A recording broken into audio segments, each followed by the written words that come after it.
Something really shifted in the third quarter of 2025. It wasn't just another 3 months on the calendar for space exploration, it was a true inflection point.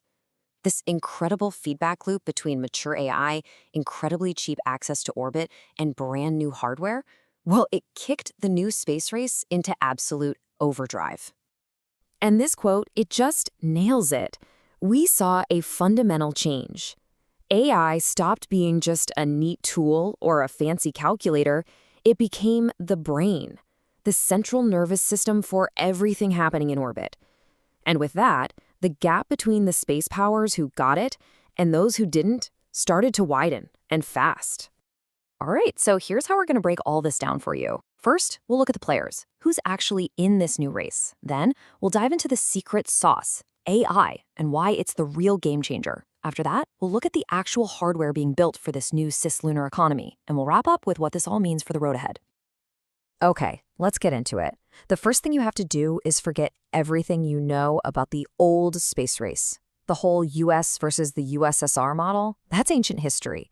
Today, we're looking at a race with multiple players, all with totally new game plans for winning the ultimate high ground. And really, two dominant models are shaking out. In one corner, you've got the US with its hybrid national model. Think of NASA as the coach, setting the big goals, while hyper-agile commercial companies like SpaceX are the star players driving the innovation. Then, in the other corner, you have China's state-controlled hybrid, where the government is the owner, coach, and quarterback, all rolled into one, directing its entire industry toward Beijing's strategic vision.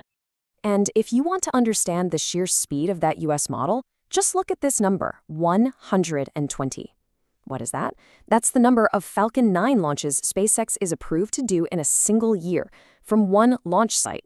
It's not just a number, you guys. It is a relentless pace, an operational tempo that no other nation on the planet can even come close to matching right now. Now, while the US is moving at that incredible speed, China is making its own moves. They're relentlessly methodical. These recent successful ground tests for their moon rocket and lander prove that their 2030 moon landing mission is very, very real. And then there's Europe. They're brilliant, leaders in Earth observation and science, but they have a huge strategic problem. They lack cheap, reliable access to space. And in this new economy, if you can't get to orbit on your own terms, you're not really in the game. So what's the secret engine powering this whole new pace? The answer is artificial intelligence.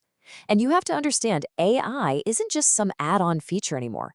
It has become the core, the connective tissue that links cheap rockets to smart hardware and makes these unbelievably complex missions actually possible. This is leading to a completely new paradigm we call on-orbit intelligence.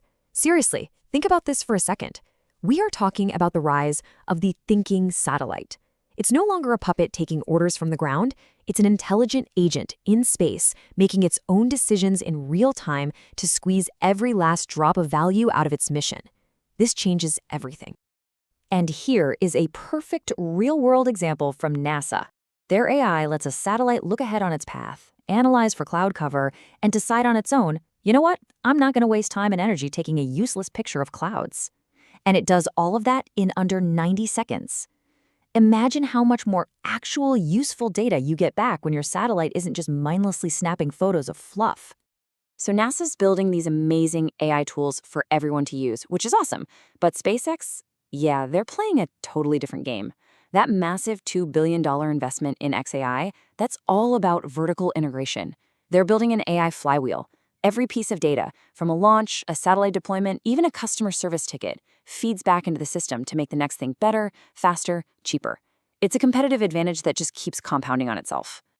So as you can see, everyone's placing their bets on AI a little differently. NASA wants to maximize open science for the public good.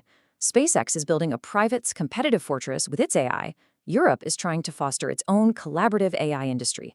And the US Space Force? For them, it is all about one thing: achieving information dominance in space. All right, so we've talked a lot about the brains of this new space race, the AI. Now it's time to talk about the bones, the actual physical hardware that's needed to build a real sustainable economy beyond Earth. And let me tell you, Q3 2025 saw some absolutely huge leaps forward. And let's be clear, the economic opportunity here is enormous. The market for building things, servicing satellites, and using materials that are already in space is projected to more than double in just 4 years. I mean, look at that jump from over $1.2 billion to nearly $3 billion. This is all driven by the fact that we're moving past just visiting space and toward actually living and working there. The key to all of this is mastering what's called in-situ resource utilization. It's a fancy term that just means living off the land, using what's already there. And Blue Origin's Blue Alchemist program is one of the coolest examples I've ever seen. They're literally figuring out how to manufacture solar cells and wiring directly from moon dust. This isn't science fiction anymore. This is a foundational step to building a permanent power grid on the moon. In this timeline just shows you the blistering pace of progress. All in one quarter, you had China successfully testing its moon hardware, Blue Origin passing a critical design review for manufacturing on the moon, and Northrop Grumman launching its cargo ship on a SpaceX rocket. That last point is subtle, but so important. It shows that launch has become a commodity, a service you can just buy, and that accelerates the entire industry. Okay, so let's put all these pieces together. We've got smarter AI, we've got new hardware coming online, and we have this incredible commercial speed. What does this all actually mean for the future? Where is this space race heading? Well, the future trajectories are becoming pretty clear. The US looks set to extend its near-term lead, purely driven by that commercial speed.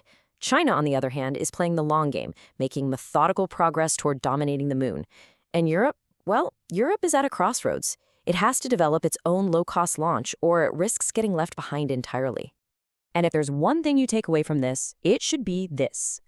The U.S. commercial model is winning the race to low Earth orbit, decisively. It's dominating launch and communications.